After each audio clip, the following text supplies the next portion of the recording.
Que el Señor les bendiga. Muy buenas noches.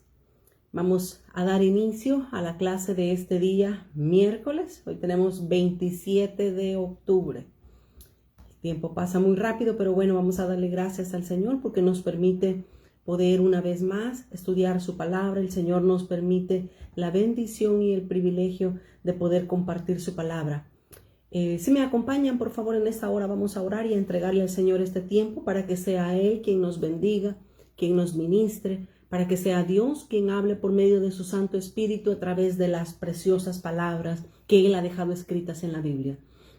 Bendito Señor, te damos gracias en esta hora, porque tú nos permites, Señor, una vez más poder venir delante de tu presencia, para que juntos podamos aprender, Señor. Te rogamos en esta hora, Espíritu de Dios, que tu palabra pueda ser real, pueda cobrar vida, Señor, para nosotros. Que podamos ser instruidos por tu Espíritu Santo. Que esa palabra, Señor, deje de ser un simple logos y se vuelva un rema en nuestros corazones. Que se vuelva ese rema que nos transforme, nos glorifique, Señor, cada día más conforme a tu imagen y a tu semejanza. Te damos las gracias, Señor, porque permites que tu palabra llegue hasta muchos lugares, Señor, donde muchos hijos tuyas e hijas tuyas también pueden entender un poco más tu palabra y lo que tú has dejado escrito en ella. Nos quedamos en esta hora delante de tus pies y rogamos que tu Santo Espíritu se quede con nosotros desde el principio hasta el final, Señor. Que tu fresca unción reposa sobre nuestras cabezas, sobre nuestras vidas, y que nuestros corazones puedan recibir luz, gozo, paz. Que nuestros corazones puedan, Señor, llenarse de ti en esta hora. Te damos gracias y oramos en el nombre de Jesús. Amén, Señor, y amén. Muy buenas noches, que el Señor les bendiga. Solamente voy a darle aquí compartir a esta programación del día de hoy. Damos gracias a Dios porque Él nos permite, ¿verdad?, una vez más estar juntos, estar compartiendo su palabra, que es una palabra de vida, es una palabra fresca que el Señor nos da día a día. Muchas gracias a todos los que se conectan en esta hora, que van a poder ser parte de la transmisión de esta noche y dejar que el Señor sea quien nos bendiga. Muchas gracias a todos por conectarse. Teresita, buenas noches. Por ahí está Marlene, Dios te bendiga, amiga, Dios te bendiga, hasta El Salvador, y todas las que se están conectando ya desde ahora en adelante. Pero vamos a continuar con el estudio del Sermón del Monte. Hemos estado hablando básicamente de versículo a versículo todo lo que el Señor nos deja escrito en su palabra y que Él quiere que nosotros entendamos cuál es su deseo, cuál es su voluntad, qué es lo que Él pide de nosotros como sus hijos. La semana pasada estábamos a punto de iniciar la oración del Padre Nuestro y quiero que comencemos precisamente en los versículos 6 y 7. Estamos en Mateo capítulo 6, versículos 7 y 8, versículos 7 y 8, justo antes de entrar a la oración del Padre Nuestro. Juntos vamos a ver qué es lo que el Señor nos enseña. Jesús estaba enseñándole a sus discípulos, Jesús estaba enseñándole a todas las personas que lo rodeaban en aquel momento, mientras Él estaba desde el monte, y Jesús comenzó a enseñarles en esa noche.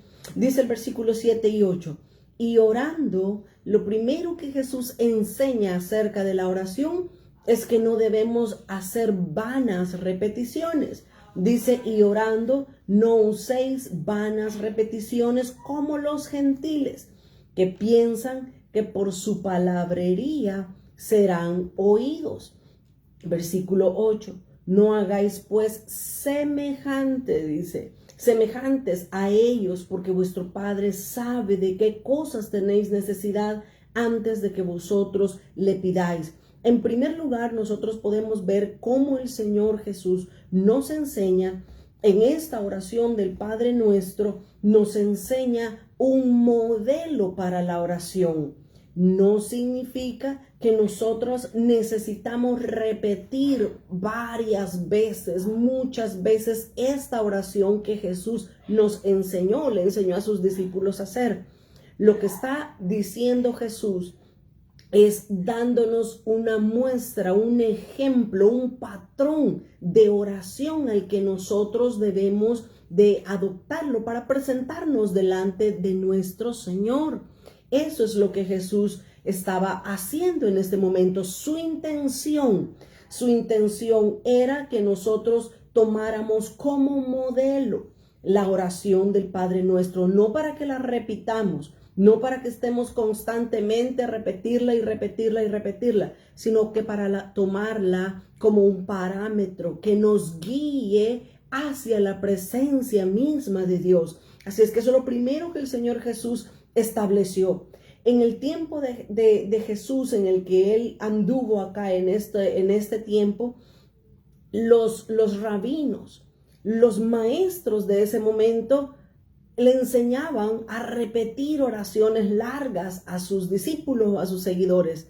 Ahora Jesús viene y dice, eso no es necesario, eso no es correcto, eso no debe de ser así. Jesús les dice de entrada, no uséis repeticiones vanas. No necesitamos orar y orar la misma oración siempre en cuanto al ejemplo del Padre Nuestro. Todos nosotros sabemos que la oración es el medio por el cual nosotros nos comunicamos con el Señor, en el cual nuestro corazón se desnuda delante del Señor y hablamos con Él de una manera como estuviéramos hablando con nuestros amigos. Ahora, desde el versículo 9, Mateo 6, desde el versículo 9 hasta el versículo 15, ahí está la oración modelo, la oración del Padre Nuestro.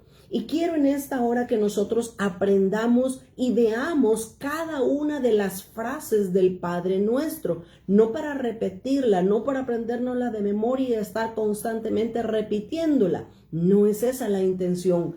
Es para que nosotros veamos el modelo que dejó Jesús para poder entrar por medio de la oración ante el trono de su gracia.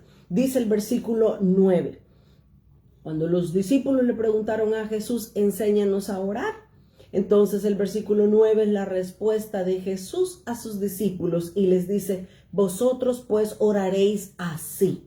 Y dice la primera frase. Son por lo menos 8 frases que vamos a encontrar en la oración del Padre Nuestro. Y con la ayuda del Señor vamos a ver cada una de esas frases qué significa, para que nosotros entendamos el significado de cada una de ellas. Dice en primer lugar, la primera frase es, Padre Nuestro que estás en los cielos. Qué preciosa. Cuando examinamos, cuando vemos cada una de estas frases, realmente nuestro corazón se llena de fuego, de emoción al saber cómo podemos acercarnos delante de nuestro buen Señor, de nuestro buen Padre. Esta primera frase, Padre Nuestro que estás en los cielos, encierra por lo menos 5 cosas diferentes. Mire qué impresionante. La primera frase nos enseña 5 cosas. La primera de ellas, en primer lugar, cuando nosotros vemos esta frase, Padre Nuestro que estás en los cielos, en primer lugar, nosotros aprendemos que nos presentamos o venimos a hablarle a un Dios que es majestuoso, a un Dios que es grande, a un Dios que es santo. Pero no solamente eso, sino que ese Dios majestuoso, santo, grande, Él tiene una relación personal y una relación amorosa con nosotros. Porque cuando venimos delante de Dios en oración, nosotros venimos diciéndole, Padre, en primer lugar, nosotros nos acercamos delante de Dios reconociendo que Él es nuestro Padre, y eso nos da una relación de confianza, una relación de amor, una relación entre padre e hijo. Qué precioso, qué privilegio el que Dios nos concede a nosotros poder referirnos, poder venir delante de Él como nuestro Padre. Entonces, la frase, Padre Nuestro que estás en los cielos, nosotros nos presentamos delante de Él y reconocemos que tenemos una relación personal y una relación de amor con Dios. Y eso es lo que Dios quiere. Dios quiere que nosotros no seamos creación, porque aquí hay una diferencia. Todo el mundo que nos rodea es creación de Dios. Aún las personas en el mundo que no conocen de Jesús, ellos son creación de Dios. La gran diferencia entre las personas que no conocen a Dios y todas las cosas de este mundo es que nosotros no solo somos creación de Dios, sino que ahora somos hijos de Dios porque lo hemos reconocido como nuestro Padre. Cuando nos acercamos en oración delante de Dios, necesitamos saber con seguridad, con certeza, que Él es nuestro Padre, que nosotros somos sus hijos y Él es nuestro Padre. En segundo lugar, con esta frase de Padre nuestro que estás en los cielos, en segundo lugar, lo que nosotros hacemos es acercarnos delante de Dios con oración, nos acercamos delante de Dios con respeto, nos acercamos delante de un Dios que tiene un nombre que es santo. Y por eso es que nosotros nos referimos a Él como Padre nuestro que estás en los cielos. Eso está mostrando que no usamos el nombre de Dios de una manera vana. No estamos usando el nombre de Dios de una manera indolente. Porque mire, de hecho, en Éxodo capítulo 20 y el versículo 7, el cuarto mandamiento precisamente es que no debemos usar el nombre de Dios en vano. Eso es uno de los 10 mandamientos, que a Dios no le agrada que su nombre lo usemos de una forma vana, de una forma indolente. Dice Éxodo capítulo 20 y el versículo 7, dice: no tomarás el nombre de Jehová tu Dios en vano, porque no dará por inocente Jehová al que tomare su nombre en vano. Pero alguien me puede decir, ¿y eso qué es? ¿Y eso es el cuarto mandamiento? ¿Cómo funciona? Mencionar el nombre de Dios en vano es como, por ejemplo, de repente uno ve algo que le preocupa o le asusta o se dio cuenta de que se le venció el recibo de la luz y uno dice: ¡ay, santo Dios! Eso es mencionar el nombre de Dios en vano. Pero Jesús, por medio de la oración modelo, nos enseña que nosotros debemos presentarnos delante de Dios reconociendo su nombre que es santo, reconociendo que Él es un Padre bueno, un Padre amoroso, pero que también nosotros le merecemos respeto. Nosotros debemos de aprender a usar el nombre de Dios. Fíjense que en este aspecto el pueblo de Israel es hasta cierto punto un poco extremista. Pero pues, tampoco nos debemos de ir a ninguno de los extremos, ¿verdad? Como los israelitas o como por todo decimos: ¡ay, Dios mío! ¡Ay, Dios santo! Eso es mencionar el nombre de Dios en vano. Pero los israelitas, ellos son tan exclusivos con el nombre de Dios que ellos ni siquiera mencionan el nombre de Dios. Ellos dicen, se refieren a Él con otro nombre. No le dicen Yahvé. No, porque es un nombre demasiado santo para ellos. No lo mencionan. Entonces, tampoco nos podemos ir a ese extremo. Pero Jesús nos enseña que debemos de usar el nombre de Dios con respeto, con admiración. Porque a Dios le desagrada que nosotros tomemos su nombre en vano. Esa es la segunda cosa que aprendemos de la primera frase del Padre Nuestro.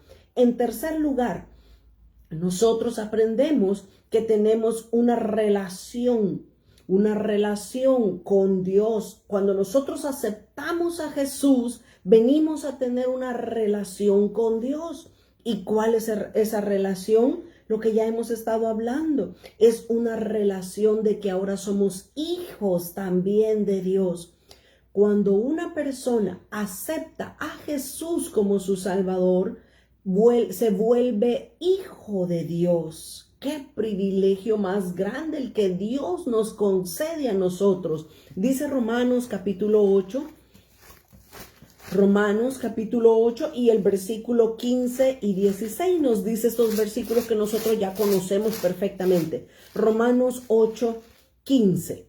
Dice: pues no habéis recibido el espíritu de esclavitud para estar otra vez en temor, sino que habéis recibido el espíritu de adopción, por el cual clamamos, Abba, Padre. Y esta palabra Abba es una palabra en arameo que significa papá o papito.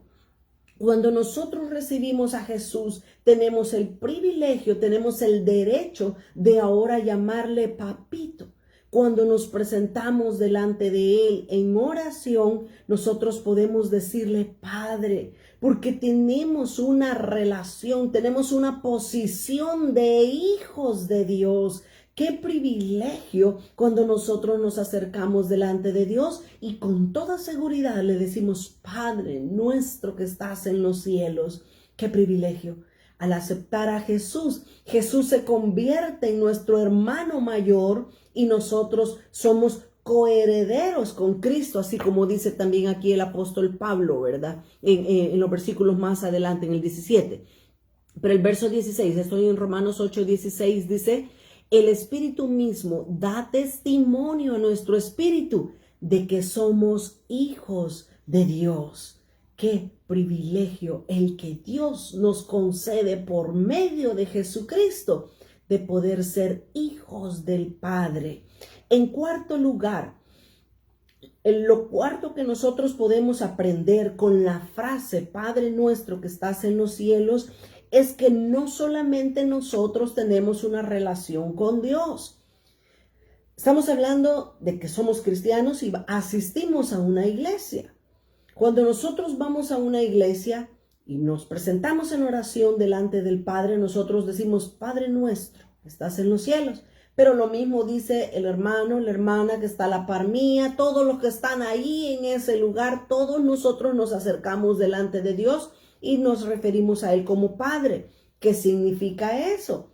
Básicamente lo que significa es que todos los que estamos en la familia de Dios somos hermanos. Eso es lo que significa. Lo cuarto que nosotros aprendemos es que también tenemos una relación de hermanos con los que nos rodean. Jesús también nos enseñó esto precisamente. Dice Mateo capítulo 12 y el versículo 46. Mateo 12 y el versículo 46 dice, mientras él aún hablaba a la gente, he aquí su madre, la mamá de Jesús y los hermanos de Jesús, dice, he aquí su madre y sus hermanos estaban afuera y le querían hablar. Y dice el versículo 47, estoy en Mateo 12, 47. Y le dijo uno, he aquí tu madre y tus hermanos están afuera y te quieren hablar. Respondiendo Jesús al que le decía esto, dijo, ¿quién es mi madre y quiénes son mis hermanos? Fíjese qué interesante. El versículo 49 dice, y extendiendo su mano, Jesús extendió su mano hacia sus discípulos y les dijo, he aquí, mi madre y mis hermanos son estos que están acá reunidos. Y el versículo 50, porque todo aquel que hace la voluntad de mi Padre que está en los cielos, este es mi hermano y mi hermana y mi madre. La primera frase del Padre Nuestro nos enseña que nosotros tenemos una relación con Dios, pero también tenemos una relación con nuestros hermanos. Y mire, toda la Biblia, el Nuevo Testamento, incluyendo el Antiguo Testamento, toda la Escritura se basa en dos mandamientos: que amemos a Dios con todas nuestras fuerzas, con todo nuestro corazón, con toda nuestra alma. Pero el segundo mandamiento es que amemos a nuestro prójimo como a nosotros mismos. Eso es toda la Biblia. Si nosotros aprendemos a amar a Dios, vamos a poder también amar a nuestros hermanos. Y eso es lo que Dios quiere. No podemos aborrecer a nuestros hermanos, porque así dice la Escritura. ¿Cómo podemos decir que amamos a Dios que no hemos visto si aborrecemos a nuestros hermanos que los hemos visto y están a la par nuestra? Leamos lo que dice Primera de Juan capítulo 2. Primera de Juan capítulo 2 y el versículo, vamos a leer el versículo 9 al 11.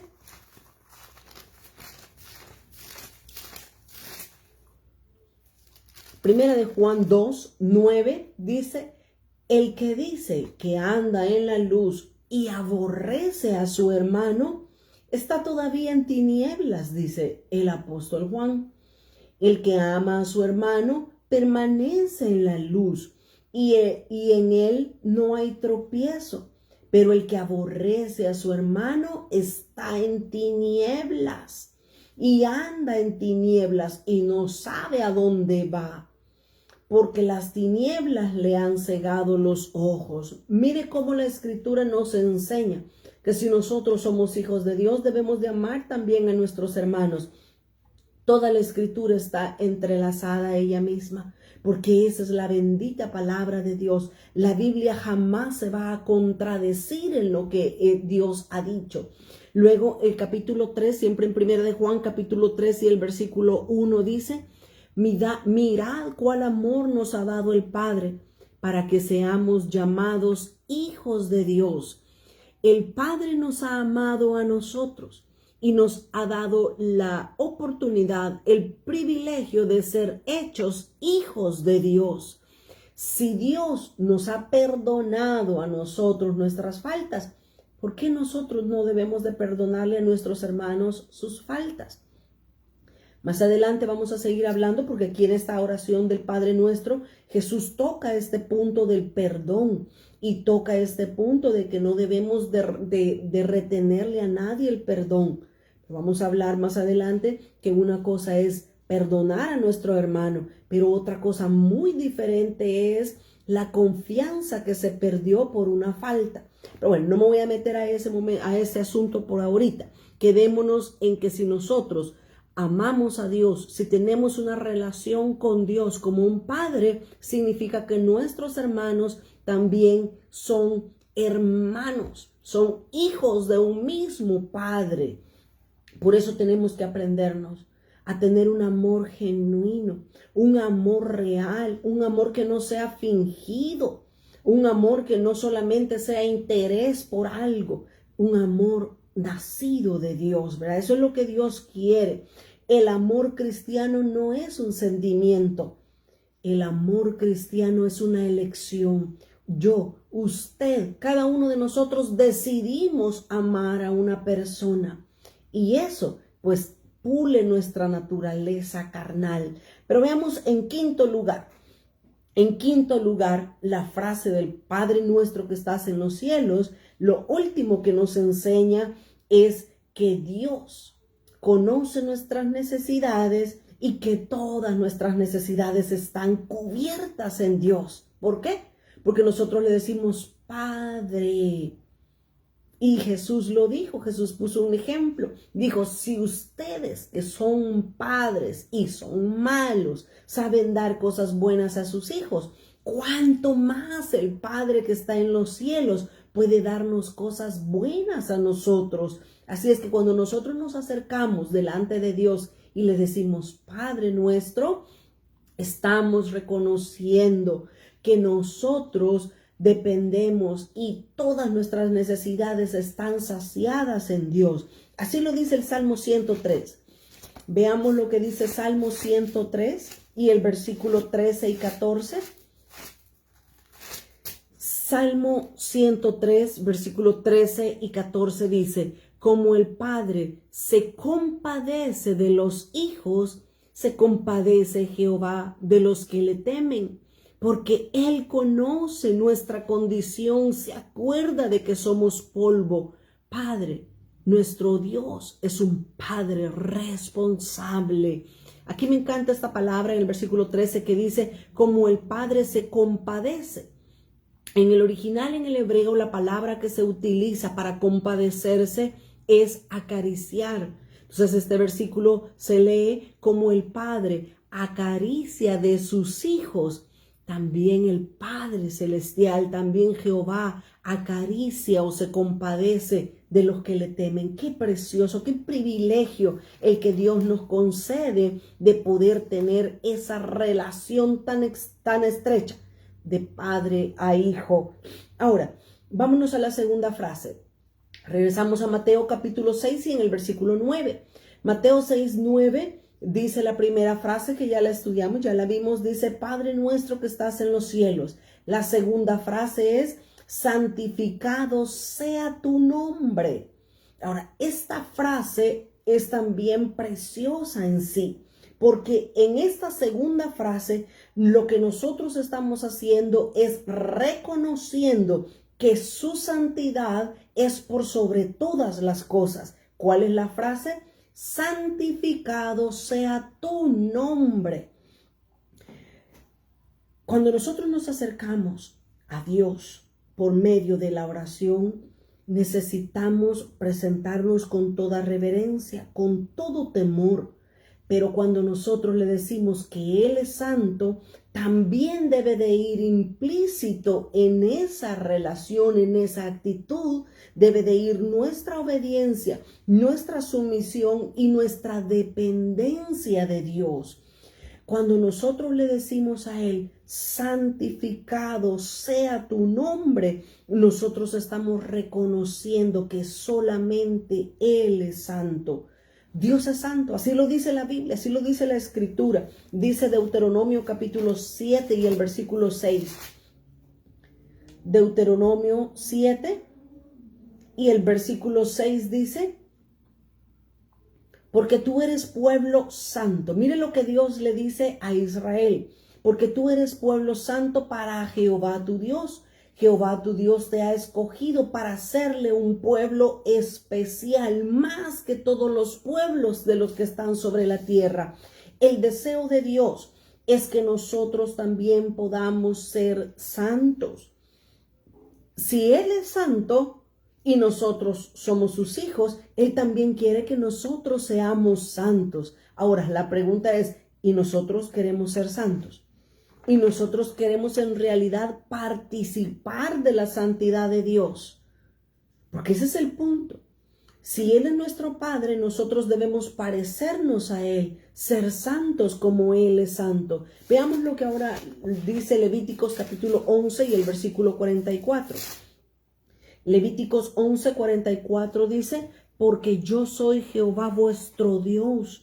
Vosotros, por tanto, os santificaréis. Mire el deseo de Dios desde el principio que llamó a su pueblo Israel. El deseo de Dios era santificar a su pueblo. Ahora, de santo y santo. ¿Y qué es eso? Pues, santo es no decir malas palabras, no ver novelas, no andar en chambre. Eso es santo. Pues, esa es una pequeña parte de lo que en realidad es la santidad. La santidad tiene dos connotaciones o dos vías, por decirlo de esa manera. En primer lugar, la santidad tiene que ver con separación del mundo.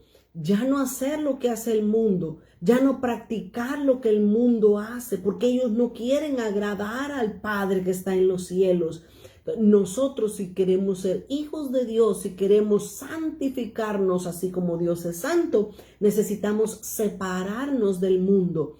En segundo lugar, la segunda vía de la santidad, no solamente separación, porque los monjes tibetanos, ellos viven en una montaña, no ven a nadie, no visitan a nadie, no hacen nada con lo que se puedan contaminar con el resto de la gente, pero no son santos. Separación no solamente es santidad, santidad no solamente es separación, santidad tiene que ver con la unión con Cristo, con la unión con Dios, estar apegados a Él, hacer lo que a Él le agrada, lo que a Él le gusta, lo que Él pide de nosotros. Eso es santidad, eso es lo que Dios quiere. Entonces dice acá el versículo que estamos en Levíticos 11:44, porque yo soy Jehová vuestro Dios. Vosotros, por tanto, os santificaréis y seréis santos, porque yo soy santo. Así que no contaminéis vuestras personas con ningún animal que se arrastre sobre la tierra. Qué interesante, ¿verdad? Ahora, al Señor Dios, a Jehová, Al Padre se le conoce precisamente con uno de estos nombres. Dice Éxodo capítulo 31. Éxodo 31. Estamos viendo la segunda frase del Padre Nuestro, que es: santificado sea tu nombre. Dios es santo. Y Dios, como buen Padre, Él quiere que también nosotros participemos de su santidad. Eso es lo que Dios quiere. Nosotros debemos de querer lo que Dios quiere, amar lo que Él ama, aborrecer lo que Él aborrece. Que cada uno de nosotros en nuestros corazones crezca el deseo de santificarnos cada día más. Éxodo capítulo 31 y en el versículo 13. Aquí precisamente encontramos este nombre de Dios. Ustedes saben, Dios tiene muchos nombres. Dios no solamente tiene un nombre, Él tiene muchos nombres, porque cada uno de esos nombres representan un aspecto más de su carácter y de su naturaleza. Por eso es que es imposible que Él tenga un solo nombre. Pero veamos el versículo 13. Éxodo 31, 13.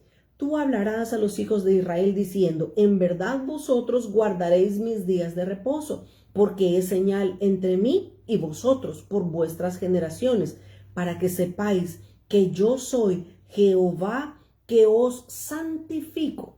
En este versículo 13, aunque usted no lo vea ahí en su Biblia, pero el nombre que se le da a Dios es Jehová Makadesh, o Makadesh, como le dicen algunos. Jehová Makadesh, lo que significa es Jehová el que santifica. Ahí lo dice, Jehová que os santifica.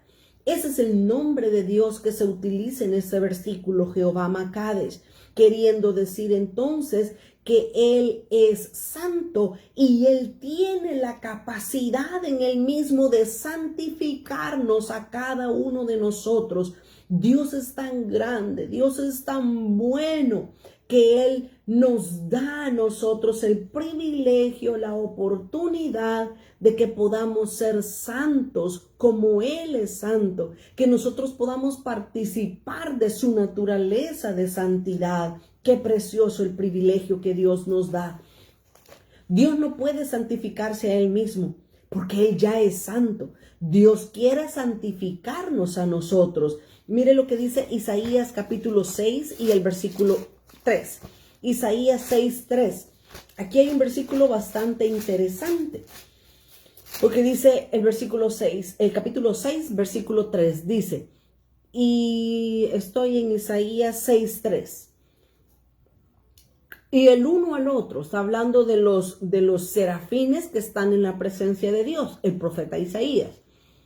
Dice, y el uno al otro daba voces diciendo: Santo, santo, santo, Jehová de los ejércitos, toda la tierra está llena de su gloria. Los serafines que están no son ángeles, no son simples ángeles, son serafines. Los serafines, cuando están en la presencia misma de Dios, ellos están diciéndole: santo, santo, santo.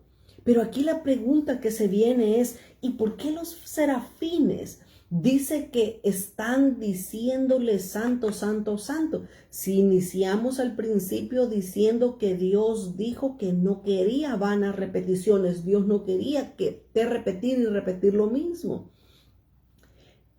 La explicación es sencilla. Los serafines, cuando ven a Dios, una parte más de su santidad es revelada, de su naturaleza es revelada, y ellos exclaman a gran voz diciendo: santo. Y más adelante es otro aspecto del carácter de Dios, se revela a los serafines y ellos vuelven a decir santo. Y allá en Apocalipsis incluso dice que los 24 ancianos, dice que pasan todo día y noche diciéndole santo, santo, santo, santo. ¿Pero por qué? Porque esa es la naturaleza de Dios, esa es la esencia de Dios. Ahora déjeme decirle esto: Dios quiere que nosotros seamos santos para que podamos estar con Él. Nadie que no sea santo para poder entrar al cielo con Dios. Y eso es fuerte, pero no lo digo yo, lo dice la Escritura. Dice Hebreos capítulo 12, dice, ya ahorita les doy la cita, pero ¿qué es lo que dice la Escritura? Dice que sin santidad nadie va a ver al Señor sin santidad. Así es que si alguien quiere ser cristiano, pero no quiere ser santo, déjeme decirle que casi que está perdiendo su tiempo. Porque Dios dice que nosotros necesitamos ser santos. Vamos a ver. Dice Hebreos 12 y el versículo 14. Seguid la paz con todos y la santidad, sin la cual nadie verá al Señor. Si no tenemos la naturaleza santa como la de Dios, despidámonos del cielo. Pero bueno, sigamos. Es importante entonces, ¿verdad?, que nosotros cuando nos acercamos en oración delante de Dios, le digamos, santificado sea tu nombre. Y al decirle santificado sea tu nombre, una impartición de su santidad, de su naturaleza, de su carácter, debe de ser implantada en nosotros. Así dice el Salmo 115. El Salmo 115 dice que cuando una persona adora a los ídolos, se vuelve como ellos. Pero pongámoslo en el buen sentido de la palabra. Si nosotros adoramos a Dios, nos convertimos en aquello que adoramos y es Él, su santidad. Qué privilegio nos da el Señor de poder participar de su naturaleza santa. Regresando entonces a la oración modelo que Jesús nos enseñó. Mateo capítulo 6 y el versículo 10, ahí está la tercera frase. Ya vimos, Padre nuestro que estás en los cielos. Ya vimos, santificado sea tu nombre. Y en tercer lugar, la tercera frase es, venga tu reino. Qué bonita también esa. La verdad es que todas las frases del Padre Nuestro están bien ilustrativas para nosotros que podamos aprender a orar de esa manera. Venga tu reino. Esta es una referencia al reino espiritual de Dios. Jesús nos estaba refiriendo a que viniera el reino para liberar al pueblo de Israel de la opresión de los romanos. Jesús le enseñó a sus discípulos a orar de una manera espiritual, pidiendo que el reino de los cielos fuera real en sus vidas. Eso es lo que Dios también quiere de nosotros. Dios quiere que su reino venga a nuestras vidas. Y mire, si nosotros pedimos que el reino de Dios venga a nuestras vidas, es porque Él es el Rey. Y si Él es el Rey, es porque vamos a hacer lo que Él nos dice. ¿O no funciona así? En las monarquías, así como en Inglaterra, así funcionan las cosas con los reyes, con las reinas. El rey está ahí para decir lo que se tiene que hacer. Lo mismo es en el reino de Dios. Cuando nosotros oramos y le decimos, venga a tu reino, lo que estamos diciéndole es, Señor, yo me voy a someter a tu voluntad. Esta frase de venga tu reino nos va a ayudar a mantener la perspectiva correcta mientras nosotros oramos. Nosotros vamos a llegar en la oración delante de Dios diciéndole, Señor, aquí estoy. ¿Qué quieres que yo haga? No podemos llegar a exigirle a Dios y que quiero un templo y que quiero un terreno y que quiero una casa y que quiero el carro del año. No, porque entonces no estaríamos pidiendo el reino de Dios. Lo que nosotros estaríamos pidiendo es nuestra herencia, como el hijo pródigo. Si ustedes se recuerdan del hijo pródigo, el hijo pródigo pidió su herencia y el padre se la dio. Pero cuando el hijo pródigo regresó a la casa, fue restaurado, fue restituido, se le dio el manto, se le dio el anillo, se le dio el calzado, pero herencia ya no tenía. O sea, qué interesante es la palabra de Dios, ¿verdad? Cómo nosotros aprendemos a orar de la manera correcta. Si el reino de Dios viene a nuestras vidas, nosotros tenemos que hacer lo que a Él le agrada. No podemos caprichosamente hacer lo que nosotros queremos, ni demandarle ni obligarle a Dios qué es lo que que nosotros queremos que Él haga por nosotros, ¿verdad? Vamos a la cuarta frase. Siempre ahí en Mateo capítulo 6 y en el versículo 10. La cuarta frase es: hágase tu voluntad. Si ya pedimos que el reino de Dios venga a nuestras vidas, ahora nosotros tenemos que hacer su voluntad, porque Él es el rey y nosotros somos sus súbditos. Hágase tu voluntad como en el cielo, así también en la tierra. Y aquí no es necesariamente que la voluntad de Dios se cumpla en la tierra, porque eso es mentira. Ningún gobierno está buscando hacer la voluntad de Dios. Están buscando hacer otras voluntades, pero no la de Dios. Este versículo se refiere: hágase tu voluntad como en el cielo, así también en mi corazón, en la tierra de mi corazón. Eso es lo que Dios desea. Miren, el Señor Jesús nos enseñó con su propia vida. Él nos enseñó que constantemente Él vivía para hacer la voluntad de Dios. Ahora, todos nosotros sabemos que hay dos voluntades en Dios. Y eso no significa que Dios tenga dos voluntades. Dice Santiago capítulo 1 y el versículo 7 que en Dios no hay mudanza ni sombra de variación. Dios es el mismo. La voluntad de Dios es una, pero hay otra voluntad. A pesar de que la voluntad de Dios es una, hay dos voluntades en Dios. Una es la voluntad permisiva y otra es la perfecta voluntad de Dios. Ahora, no que hayan, lo repito para que no nos vayamos a equivocar, no que hayan dos voluntades en Dios. La voluntad perfecta de Dios es una nada más. Pero, sin embargo, hay otra voluntad de Dios que se le llama como la voluntad permisiva. Y su voluntad permisiva es cuando Dios tolera o permite que se hagan algunas cosas a pesar de que no las apruebe. Qué tremendo, ¿verdad? Y de esto hay muchos ejemplos en la Biblia. Por ejemplo, vuelvo a citar al hijo pródigo. ¿Era la voluntad del padre darle la herencia al hijo? No, mas sin embargo se la dio. Esa es la voluntad permisiva. Y pues el tiempo se me está cortando, se me está acabando y no puedo comenzar a hablar de muchos ejemplos más de la voluntad permisiva de Dios. Pero lo vuelvo a repetir. La voluntad permisiva de Dios es aquello que Dios permite o tolera para que nosotros hagamos algunas cosas a pesar de que Dios no las esté aprobando o no esté feliz con nosotros por eso que hemos decidido. La segunda voluntad es la voluntad perfecta de Dios. Y esta voluntad se refiere precisamente a lo que Dios ha establecido de antemano para que nosotros suceda en nuestra vida. Dios es Dios. Dios sabe lo que es bueno para nosotros. Él sabe cuáles son nuestras verdaderas necesidades y Él sabe qué es lo mejor para nosotros. Por eso lo mejor para nosotros es descansar en la voluntad de Dios.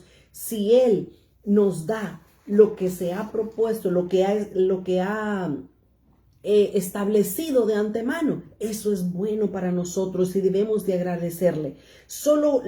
Voy a leer 3 versículos para que veamos y confiemos que la voluntad de Dios es la mejor. Nosotros no podemos decirle, es que Señor, haz esto. No, porque estamos incluyendo entonces en la voluntad permisiva de Dios. Nosotros debemos decirle, Señor, ¿cuál es tu voluntad? ¿Cuál es tu deseo para mi vida? Dice Jeremías capítulo 29 y el versículo 11. Un versículo muy precioso. Jeremías 29, 11.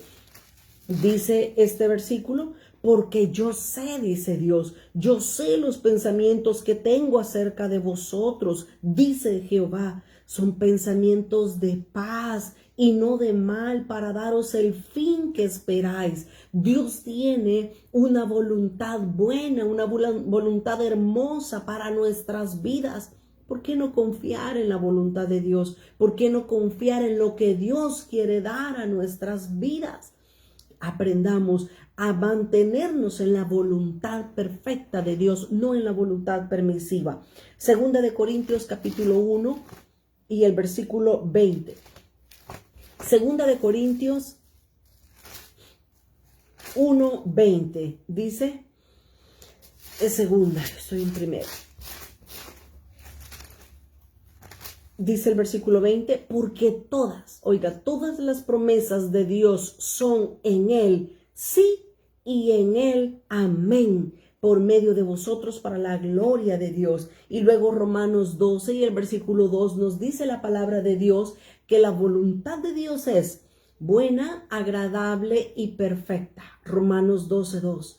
Si la voluntad de Dios es buena, es agradable y es perfecta, ¿por qué queremos la voluntad permisiva? No la queremos. No es esa la que queremos. Queremos la perfecta voluntad de Dios. Dios no se equivoca.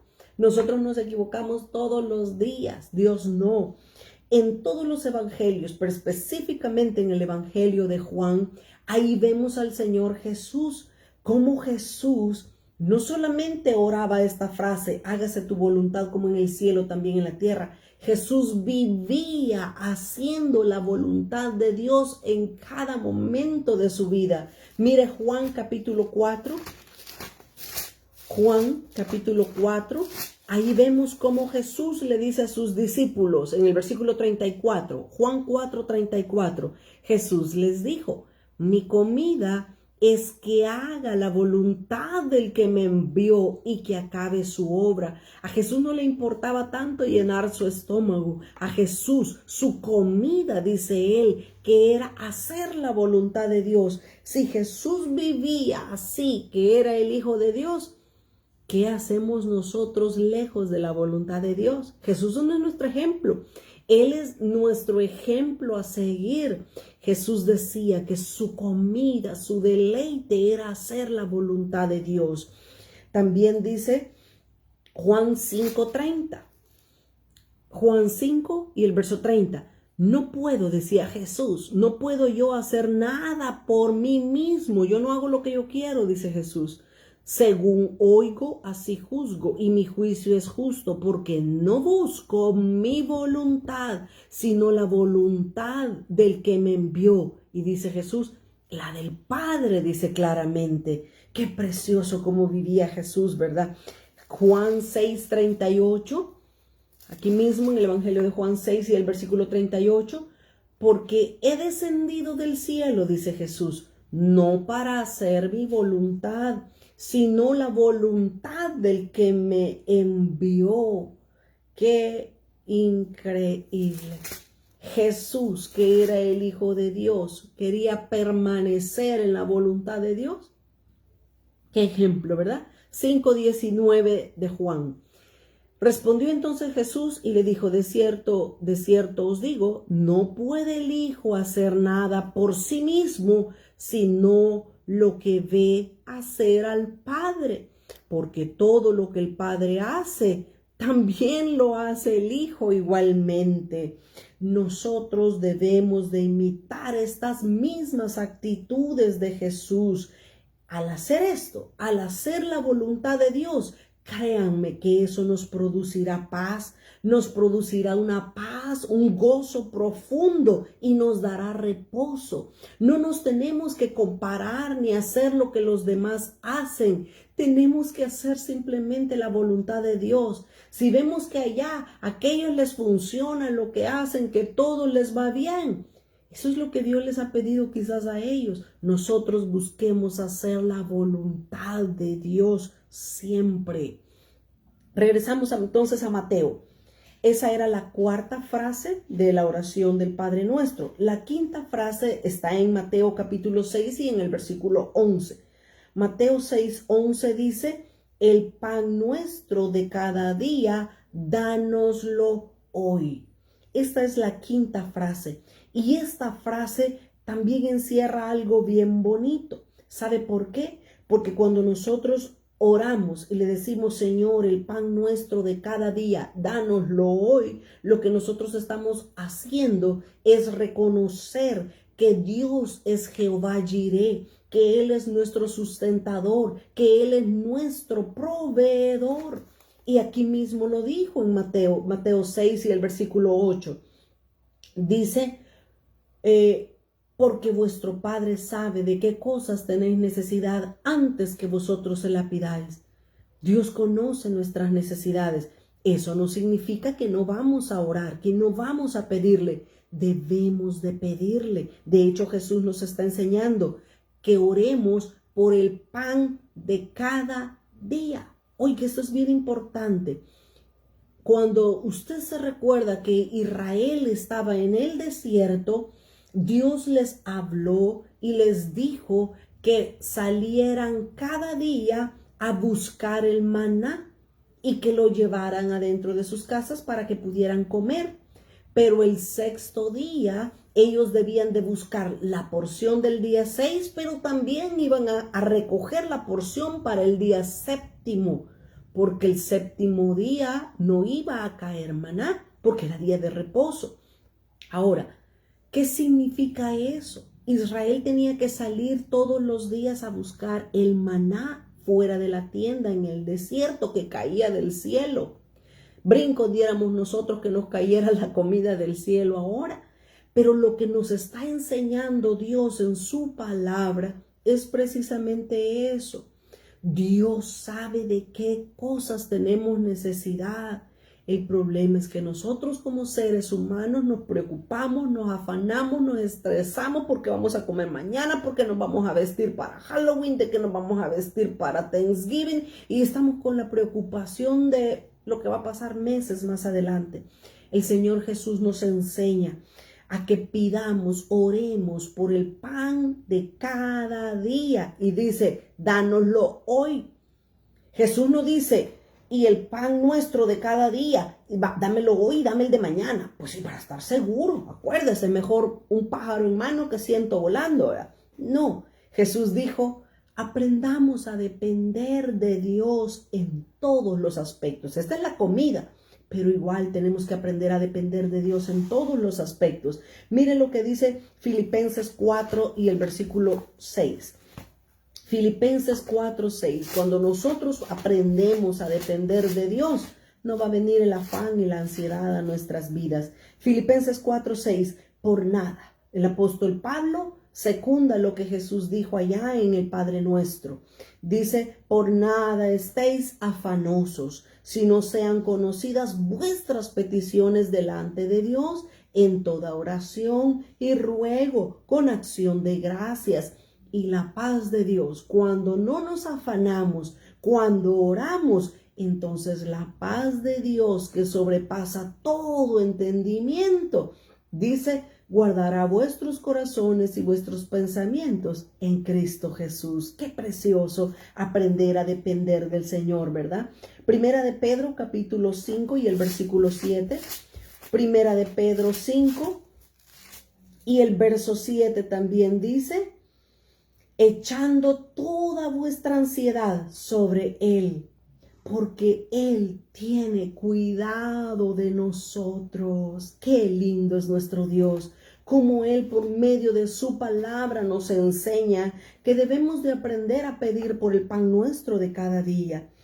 Las palabras entonces de Jesús son para que nosotros no caigamos en la ansiedad por causa del alimento diario.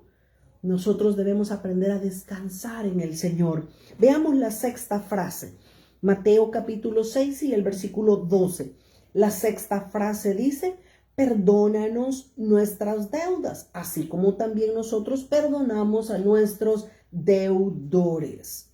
Perdónanos nuestras deudas. La palabra deuda. En el griego, la palabra deuda es opheilema. Esa es la palabra en griego para deuda. Y esta palabra en griego significa dos cosas. En primer lugar, es algo literal. Deuda es algo que tiene una deuda legal que tiene con otra persona. Es una forma legal. Pero aquí el Señor Jesús nos está enseñando a orar y decirle al Padre, perdona nuestras deudas. Pero luego dice, así como nosotros también perdonamos a nuestros deudores. Entonces, los dos significados que esta palabra deuda tiene en el griego es, primero, una forma legal, una forma literal, pero en segundo lugar, nos está hablando de una forma metafórica. Nos está hablando de que nuestros pecados o los pecados de las personas también son una deuda para nosotros. ¿Y qué nos enseña Jesús? Que también nosotros les vamos a perdonar los pecados que las personas hagan con nosotros. Una cosa es perdonar a una persona de una falta que nos haya hecho, pero otra cosa también es la confianza que se perdió. La confianza que se perdió, que se rompió, es algo que se va a ir restaurando poco a poco y tarda muchos años. Miren, es cierto lo que se dice. La confianza tarda años en crecer entre dos personas, ya sean parejas, ya sean amistades, ya sean familia, lo que sea. Tarda años la confianza, pero solo un minuto para desbaratar toda la confianza. Ahora, nosotros podemos perdonar a una persona que nos ha hecho algún pecado, algún daño, alguna ofensa. Podemos y debemos perdonarlo, pero la confianza, restaurar la confianza, eso tarda años. Eso es un proceso largo y dependiendo de los frutos que se vean. Ok, pero avancemos. Jesús entonces nos enseña, perdona nuestras deudas, así como también nosotros perdonamos a nuestros deudores. Cuando nosotros no perdonamos a otros, tampoco nuestro Padre que está en los cielos nos puede perdonar a nosotros. Así lo vuelve a repetir. Este tema es tan importante y tan delicado que Jesús lo vuelve a repetir en Mateo 6 y en el versículo 14 y 15. Lo vamos a ver más adelante cuando estemos en estos versículos, ¿verdad? Ahorita estamos analizando cada frase del Padre Nuestro. Es fácil pedir perdón a Dios por nuestras faltas, pero hay veces se nos hace bien difícil darle a otros el perdón. Vamos a ver la séptima frase del Padre Nuestro. Quiero ver las 8. Me faltan 2 y rapidito las cubro. Mateo capítulo 6 y el versículo 13. La sexta frase del Padre Nuestro dice, y no nos metas en tentación, mas líbranos del mal. Aquí hay un aspecto bien importante, porque cuando nosotros leemos en español esta frase, pareciera o nos da la idea que Dios nos va a tentar a nosotros, porque dice, y no nos metas en tentación. Pero déjeme explicarle este versículo, porque Santiago dice, Santiago 1:13, vamos a partir desde ese versículo.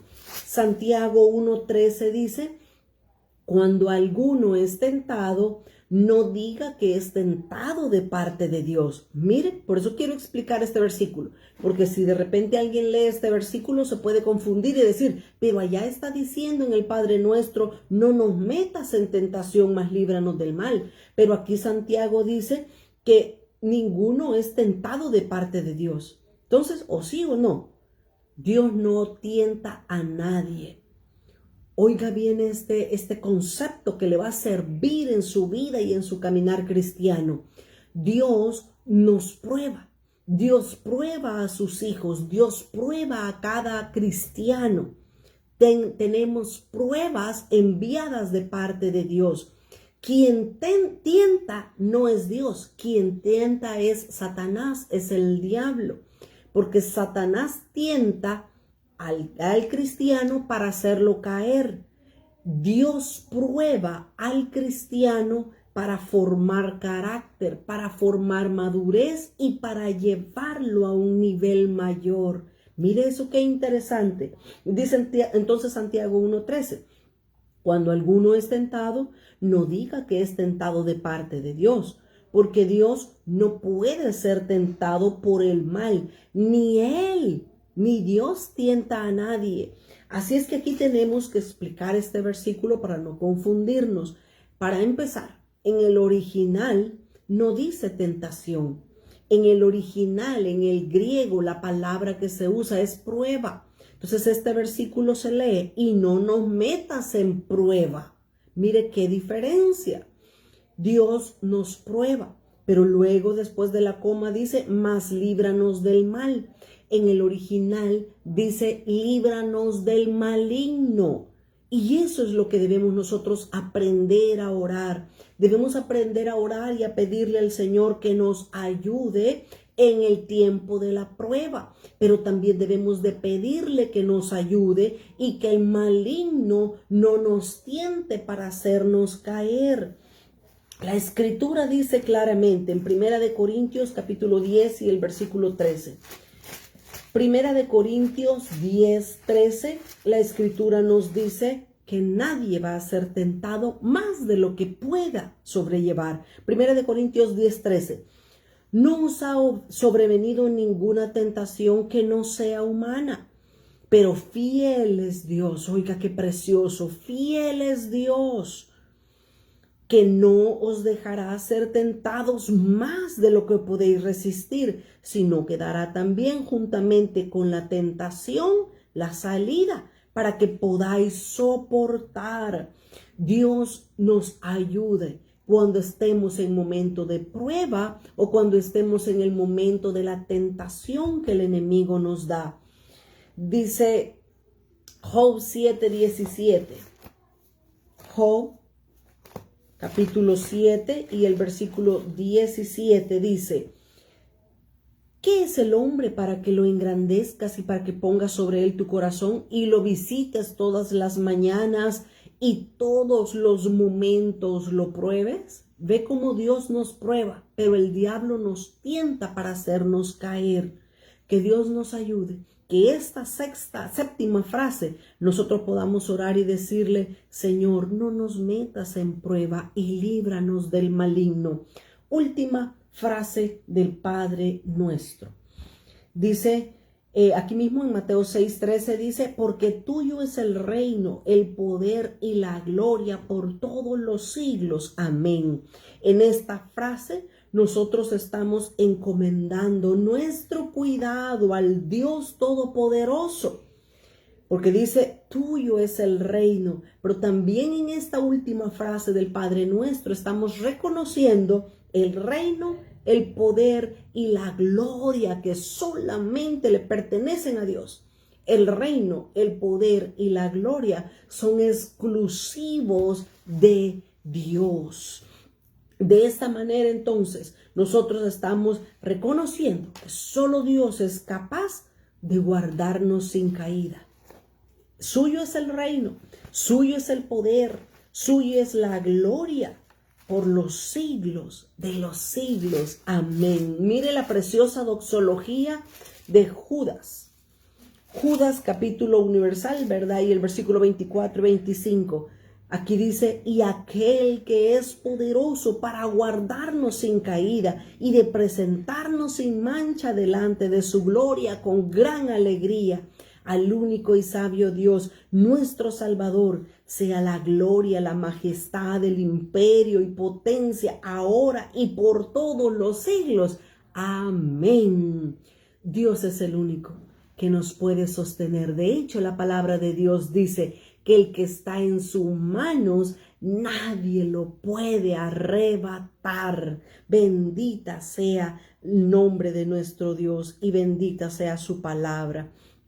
Hasta aquí llegamos entonces, logramos cubrir todas las 8 frases del Padre Nuestro, y que el Señor nos ayude cada día no a repetir la oración del Padre Nuestro, sino que a tomarla como un modelo, como un ejemplo, y cada una de esas frases nosotros podamos orarla con sinceridad delante de Él.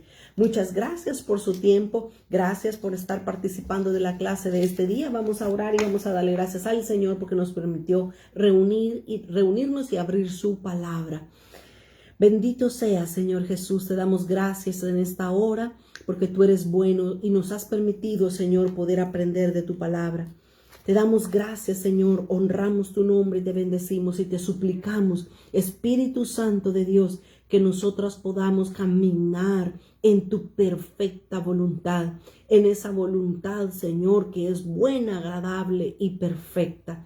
Te doy gracias en esta hora, bendigo la vida de cada uno de aquellos que van a escuchar esta clase, Señor, y te doy gracias por la bendición que nos das. En el nombre de Jesús oramos, amén y amén. Recuerden poner su alarma para el próximo miércoles a las 7 de la noche. Nos volvemos a reunir para poder seguir aprendiendo de la palabra del Señor. Gracias a todos, que el Señor les bendiga. Un abrazo a cada una. No los puedo saludar al principio y al final pues también me cuesta. Que el Señor les bendiga, les amo mucho y hasta pronto. Bendiciones.